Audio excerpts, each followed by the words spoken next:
నొప్పి మాయం సర్జరీ దూరం ఆపరేషన్ లేకుండా మోకాళ్ల నొప్పులకు ఆధునిక చికిత్స Prana pain clinic. So much yes please మీరు ఏదన్నా మాట్లాడంటే మాట్లాడచ్చు అన్న. నేను ఫస్ట్ నుంచి ఒకటే మాట మాట్లాడుతున్నా, గేమ్లో ఫెయిర్ అన్ఫెయిర్ అనేది ఏముండదు. వెళ్ళినాం, వాళ్ళు పంపించేసారు, వచ్చేసినాం అంతే. సో ఫెయిర్ అన్ఫెయిర్ అనేది ఏముండదు. నేను ఎక్స్పెక్ట్ చేయలేదు, ఆబ్వియస్లీ ఎక్స్పెక్ట్ చేయలేదు. కానీ ఒక్కసారి ఎక్కడైతే కొంచెం ఫ్లిప్ అవుతుందని అనిపించిందో అప్పుడు నాకు ఒక సెన్స్ కొట్టింది. సో ఏదో జరుగుతుంది, ఐఎమ్ రెడీ ఫర్ ఇట్ అని చెప్పేసి. కాకపోతే హౌస్ మేట్స్ అందరూ నాకున్న బాండింగ్కి, నేను అంతకుముందు ఆడిన దానికి, నువ్వు వెళ్ళావు నేను వెళ్తున్నా నాకు అర్థమైపోయింది. సో వదిలేయండ్రా అని చెప్పిన, బట్ స్టిల్ వాళ్ళందరూ నా గురించి ఫైట్ చేశారు. సో ఉన్నది 3 వారాలే కానీ చాలా మంచి జర్నీ. నేను వాళ్ళతో మంచి ర్యాపో చేసుకొని వచ్చిన. నాకు సార్ కూడా ఫైనల్ ఏవి చూసి అదే అన్నాడు, ఉన్న తక్కువ టైం కానీ నీ ఎమోషన్స్ చాలా ఎక్కువ ఉన్నాయి, చాలా బాగా అనిపించింది, షార్ట్ అండ్ స్వీట్ చాలా బాగుంది అని అన్నాడు. సో నాకు చాలా హ్యాపీ ఉంది వెళ్ళినందుకు.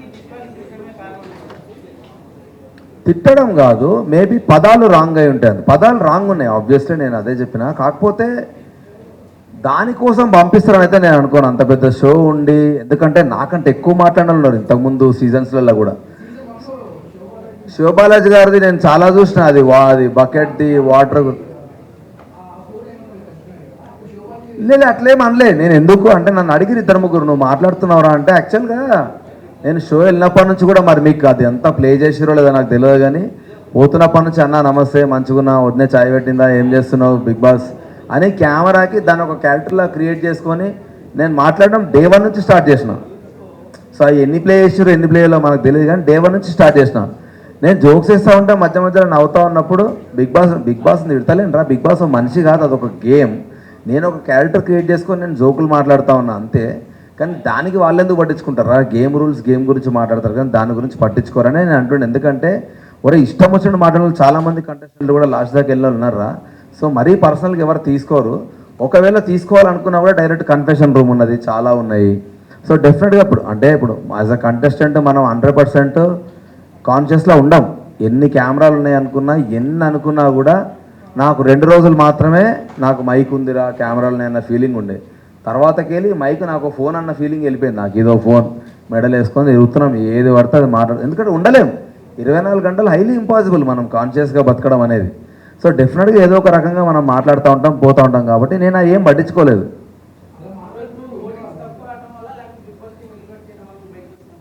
తెలియదన్న, ఎందుకంటే బిగ్ బాస్ టీం బయటకు వచ్చినా కూడా నాతో మాట్లాడేది వాళ్ళు.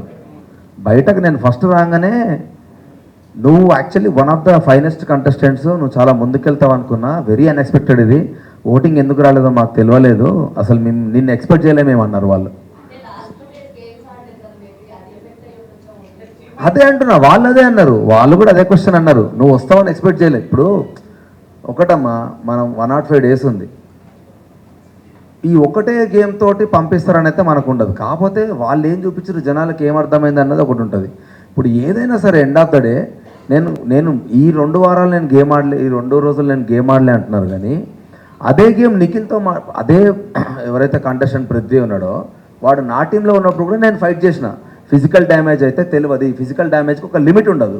దెబ్బ తగిలి మొహాన్ని తగిలితే ఎవరు రెస్పాన్సిబుల్ అంటే నిఖిల్ గారు వాళ్ళే మాట్లాడారు. మీరు చూసుంటే, అరే మనం ఆర్టిస్టులం రా, బయటకు వెళ్తే మనకు లైఫ్ ఉంటుంది, చేతులు కాలు. ఎందుకంటే లాస్ట్ సీజన్ చూసిన శివాజీ అన్న చేయికో ఏదో ఫ్రాక్చర్ అయింది కదా, ఆయన సీజన్ అంతా అట్లే ఉండిపోయింది పాపం. సో ఎవడు రెస్పాన్సిబుల్? అది ఇంకా ఎక్కువ స్ట్రెచ్లు అయిందనుకో. నా దాంట్లో ఉన్న కంటెస్ట్ నబీల్ ఉన్నాడు, నబీల్కి చెయ్యి ఇరిగింది, నబీల్కి నడుము బ్యాక్ ఇంజురీ ఉన్నది. సో ఆదిత్య అన్నకి చిన్నగా ఆస్మా ఇష్యూ ఉన్నది. ఇవన్నీ నాకు తెలుసు. సో తెలిసినప్పుడు నువ్వు ఫిజికల్ డ్యామేజ్ చేసుకుంటే రేపు పొద్దున లైఫ్ కూడా ఇబ్బంది అవుతుంది, వద్దు అన్నది నా కాంటెక్స్ట్ ఉండే. సో దానివల్ల తీసేసారంటే దట్స్ ఓకే, ఇంకా మనం ఏం చేయలేము. ఎందుకంటే ముందే అయిపోయినా ఆడియన్స్ నచ్చిన రోజులు ఉంచుతారు, నచ్చిన రోజు తీసేస్తారు. సో నచ్చినప్పుడు మనం ఎంత యాక్సెప్ట్ చేస్తామో, నచ్చినప్పుడు కూడా అంతే హ్యాపీగా బయటకు వచ్చేయాలి. చేయలేదు.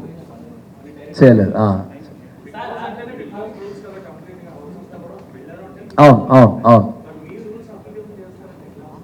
నా రూల్స్ అనలే, నేను బిగ్ బాస్ రూల్సే మాట్లాడినా. అంటే నాకు ఏమనిపించింది అంటే, హానెస్ట్గా చెప్తాను, నేను మాట్లాడిన మాటలు ఎందుకు నాకు అనిపించిందంటే, ఫస్ట్ డే 1 నుంచి చీఫ్ అనే పొజిషన్ చాలా గొప్ప పొజిషన్ అని ముందు నుంచే చెప్తున్నారు.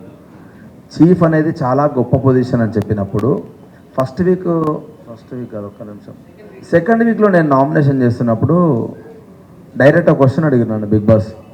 విష్ణుప్రియ అని నాగార్జున గారు చెప్పిన పాయింట్ మీద నువ్వు నామినేట్ చేస్తున్నావు, ఆ, నీ నీ పాయింట్ చెప్పు అని అన్నాడు. నేను ఒకటే మాట అన్నా, నేను హౌస్ కంటెస్టెంట్కి వచ్చిన సార్. నాగార్జున గారు పబ్లిక్ అందరూ అది అనుకుంటున్నారు కాబట్టి చెప్పుంటాడు. సో పబ్లిక్ అందరూ నువ్వు హౌస్లో డౌన్ ఉన్నావు అని చెప్పి అన్నప్పుడు ఇంకా నువ్వు హౌస్కి ఎందుకు అన్నది నా పాయింట్. నామినేషన్ నా సెల్ఫ్ గురించి ఎందుకు వేస్తాను, నీతో నాకు గొడవ ఉంటే నేను ఎందుకు వేస్తా, గేమ్ గురించే మాట్లాడాలి. ఆ పర్స్పెక్టివ్లో మాట్లాడినా నామినేషన్ అనేది హౌస్కి అవసరం లేదు, ఆడియన్స్ నిన్ను హౌస్కి అవసరం లేదు అనుకున్నారు కాబట్టి సార్ నిన్ను ఫ్లాప్ దాంట్లో పెట్టిండు. సో ఆడియన్స్ అనుకున్న తర్వాత డెఫినెట్లీ హౌస్కి ఎందుకు ఇంకా నువ్వు అన్నది నా పాయింట్, ఎందుకంటే గేమ్ ఆడేదే ఆడియన్స్ గురించి కదా. సో ఆ పర్స్పెక్టివ్లో నేనేం చెప్పినా అంటే, చీఫ్ అనేది అంత గొప్ప పొజిషన్ అయినప్పుడు, చీఫ్ని జనాలందరూ ఎన్నుకున్నప్పుడు, చీఫ్ అనేటువంటి ఒక లీడర్ అయినప్పుడు లీడర్ హౌస్కి అవసరం లేదని ఎట్లా అంటారు, అది నా పాయింట్ ఉండే. కాకపోతే మీరు ఏం చెప్పవచ్చు అంటే, ఇప్పుడు ఇద్దరు చీఫ్లు ఉన్నారు, ఒక్కడే నామినేషన్లో ఉన్నాడు, ఇంకొకడు నామినేషన్లో ఉంటాడు అంటే అది నాకు ఫెయిర్ అనిపించేది. కానీ నువ్వు ఇద్దరు నామినేషన్ వచ్చినాక, నామినేషన్స్ అన్నీ అయిపోయినాక నువ్వు డైరెక్ట్ ఎలిమినేట్ అవ్వాలి అని అంటే అది నాకు కంప్లీట్లీ అన్ఫేర్ అనిపించింది.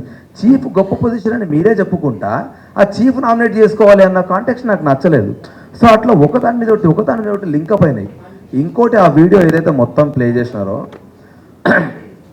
నాకు కొన్ని వాటర్ ఉన్నాయన్న, దాంట్లో 80% మేము జోక్గా మాట్లాడుకునే, 2-3 నేను సీరియస్గా మాట్లాడినా, దాని పక్కన మిగతా జోక్గా మాట్లాడినవన్నీ యాడ్ ఆన్ చేసి మ్యూజిక్ యాడ్ చేసారు.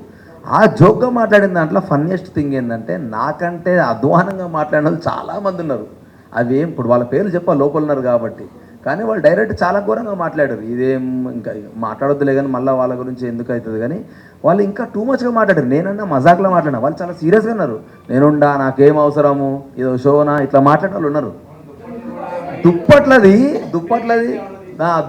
నేను అన్నా కదా, దానికంటే ముందు డే 1 నుంచి దుప్పట్ల మీద అందరు జోకులు క్రాక్ చేస్తూనే ఉన్నారు. నేను ఎలిమినేట్ అవ్వడం వల్ల నా డైలాగ్ వాళ్ళు వేసారు, కానీ నాకంటే ఇంకా అధ్వానంగా మాట్లాడిన వాళ్ళు ఉన్నారు. అవి ఇక లైట్ అన్న దానికి, ఇక ఒక్క నిమిషం please, very sorry, thank you. అయ్యి ఉండొచ్చు, కానీ నేనే చెప్పిన కదా, నేను ఫిజికల్ టాస్క్ నేను ఆడతాను, not for the cause of damaging my body. ఎందుకంటే నేను ఈ 3 monthsే కాదు, మొత్తం త్రూఅవుట్ జర్నీ అన్న. నేను యాక్టర్గా నేను స్ట్రగుల్ అయితే ముందుకెళ్తున్నప్పుడు ముక్కు ముద్దు చెయ్యి కాలు ఇరగొట్టుకొని నేను సినిమా డైరెక్షన్ చేసుకుంటా, సినిమా షూట్ని మధ్యలాపి నేను హౌస్కి వచ్చిన. బయటకు వెళ్ళి అరే నాకు ఇంకో 3 నెలలు బెడ్ రెస్ట్ కావాలరా అన్న పొజిషన్ నాకు వెళ్తే నన్ను నమ్ముకున్న టీం అంతా ఏమవుతారు. సో డెఫినెట్గా నాకు ఇబ్బంది అవుతుంది. అది కూడా ఎందుకంటే యాక్చువల్గా చూస్తే ఫస్ట్ ఉరికినా నేను, కానీ పృథ్వీ గురించి ఆల్రెడీ నాకు తెలుసు కాబట్టి వాడు నన్ను అటాక్ చేసిన విధానం నన్ను ఎంత ఘోరంగా డిఫెండ్ చేసిందంటే, కన్నుకు దాకింది, నడుముకు దాకింది, షోల్డర్కి దాకింది, ఆ పెయిన్ స్లోగా తెలుస్తుంది నాకు. సో నేను ఇంకా అటాకింగ్కి వెళ్ళినా అంటే వాళ్ళు ఫస్ట్ టార్గెట్ నన్నే పెట్టుకున్నారు. అది ముందే తెలిసింది, వాడిని ఆపండ్రా ఫస్ట్ అని. సో నాకు తెలిసినప్పుడు నేను వెళ్తే మళ్ళీ ఇంకెక్కువ అటాక్ చేస్తారు. సో నేను ఎక్కువ డ్యామేజ్ చేసుకోదలుచుకోలేదు. నెక్స్ట్ ఇంకా టాస్క్లు ఉంటాయేమో, అండ్ ఇంకోటి, ఆ టాస్క్ 2 రోజులు అవుతాయని కూడా ఎక్స్పెక్ట్ చేయలేదు నేను. 1 day అవుతుందేమో, అయిన తర్వాత మనకి ఇంకేమైనా ఆప్షన్ ఉంటే చేద్దామని అనుకున్నా. నేను ఫస్ట్ డే డౌట్ గివప్ ఇచ్చిన కాబట్టి బ్యాలెన్సింగ్ టాస్క్ రాగానే ఎస్ ఇదైతే బ్రెయిన్ గేమ్ కాబట్టి హ్యాపీగా ఆడొచ్చు అని నేను ఇమ్మీడియట్లీ దాంట్లో జంప్ అయిన తర్వాత మేము అనుకున్నట్టే మేము గెలిచిన తర్వాత నేను ఇంకా మళ్ళీ ఎక్కడ ఫీల్ అయినా అంటే, ఫస్ట్ రౌండ్ వాళ్ళు గెలిచినప్పుడు వాళ్ళు ఒక ఎలిమినేట్ చేసే ఆప్షన్ ఇచ్చారు. సెకండ్ రౌండ్ మనం గెలిచేస్తే ఫస్ట్ పృథ్వీగా తీసేస్తే హ్యాపీగా ఆడుకోవచ్చు. వాడు ఇట్లా మొత్తం ఇట్లా ఒక బుల్లాగా ఎగురుతున్నాడు అందరి మీదకి, వాడిని తీసేయాలనేది మా పాయింట్. అందుకనే మా వాళ్ళందరూ మా గుడ్లు ఎక్కువ రాగానే డ్యాన్స్ చేద్దాం, ఇట్లా ఫుల్ ఎగురుదాం, ఎంజాయ్ చేద్దాం అంటే, విన్ అయినాక ఎగురుదాం. ఇప్పుడు ఏమొద్దు, మీకు డ్యాన్స్ చేయాలనిపిస్తే లోపలికెళ్ళి ఎగరండి, వాళ్ళని ఇన్సల్ట్ చేసినట్టు వద్దు. మనం లోపలికెళ్ళి ఎంజాయ్ చేద్దాం, ఇక్కడ ఏం అవసరం లేదు. మనం ఇప్పుడు హై వచ్చినాం కదా, చూద్దాం రేపు మనకి ఏం ఆప్షన్ ఇస్తారో చూద్దామని అనుకున్నాను. మాకు ఆప్షన్ వేయకుండా మళ్ళీ సెకండ్ టైం వాళ్ళకి ఆప్షన్ ఇస్తారు, మళ్ళీ ఫ్లిప్ అయిపోయినా. ఏది నాకు అగెనిస్ట్గానే పోతుంది అన్నీ. సో ఇవన్నీ డిఫరెంట్ సిచ్యువేషన్స్లో మేము మాట్లాడిన మాటలన్నీ ఒక దగ్గర క్లబ్ అయినాయి. సో చూసినా నాకు ఎన్ని మాట్లాడినా నేను అనిపించింది అంటే, అర్థం మ్యూజిక్ ఇంపాక్ట్ నేను వేరే సిచ్యువేషన్లో మాట్లాడినా అక్కడ యాడ్ చేయడం వల్ల దాని ఇంపాక్టే మారిపోయింది. ఏమో అన్న, నేను మాటల వల్ల తీసేసి ఉంటే అయితే 100% అది మాట్లాడకుండా నేను ఎక్స్పెక్ట్ చేయలేదు నువ్వు బయటకు వస్తావని. నేను ఫిక్స్ అయిపోయినాం నువ్వు టాప్లో ఉంటావు అని చెప్పేసి అని. సో వాళ్ళు ఎందుకు వాళ్ళకి మాట్లాడాల్సిన అవసరం ఉండదు కదా. ఒకవేళ నేను మాట్లాడిన మాటలు అంత హర్టింగ్ వాళ్ళకు ఉంటే ఏం జరిగింది ఏమైంది నన్ను క్లియర్గా అడిగారు. నేను చెప్పిన నా జిందగీలో నేను చపాతీతో దోశలు తినలే అన్న. 3 రోజులు చపాతీ దోశ పప్పు. మీకు తెలియదు కానీ ఎంతమంది నా దగ్గరికి వచ్చారే నాకు స్టమక్ అప్సెట్ అవుతుందిరా, నాతో అయితలేదు ఈ ఫుడ్. ఎందుకంటే ఇప్పుడు ఈరోజు పెట్టిన ఫుడ్ రేపటి దాకా తినాల్సి వస్తుంది. దానివల్ల చాలామంది అప్సెట్ అయినాయి, చెప్పుకోలేదు ఎవరు. సో ఇవన్నీ ఇప్పుడు ఎట్లా అంటే ఆకలి మీద కొన్ని మాటలు మాట్లాడుతూ ఉంటాం. ఆ ఆకలి మాట్లాడించిన మాటలు కొన్ని సరదాగా జనాలందరితో కలిసి మాట్లాడిన మాటలు కొన్ని. సో ఇది ఫోర్గ్రౌండ్ అయిపోయినాయి, అవన్నీ బ్యాక్గ్రౌండ్ అయిపోయినాయి. ఈ ఎఫెక్ట్ అంతా వాటన్నిటికీ యాడ్ అయింది.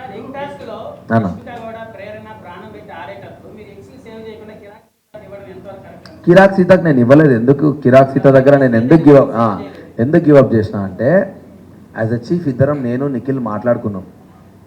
ఇట్లా గేమ్ వద్దు, ఏమున్నా అక్కడ ఆడుకోండి. ఎందుకంటే ఫస్ట్ నిఖిలే నా దగ్గరకు వచ్చి మామ బాడీ పెయిన్స్ ఘోరంగా ఉన్నాయిరా, అవ్వట్లేదు నాతోటి, జర చూసి ఆడుకుందాంరా అన్నాడు. నేను అన్నా మీరేం కొట్టాడ పెట్టుకున్నా అక్కడ మాట్లాడుకోండి మామ, ఇక్కడికి వచ్చిన తర్వాత వదిలేద్దాం, అక్కడ ఎంతనన్నా ఫైట్ చేసుకోండి మామ, దాన్ని బట్టి మనకు క్లారిటీ ఉంటుంది ఎంతవరకు ఆడాలని అని ఇద్దరం మాట్లాడుకున్న తర్వాత ఓకే అన్నారు కాబట్టి నేను సైలెంట్ అయినా.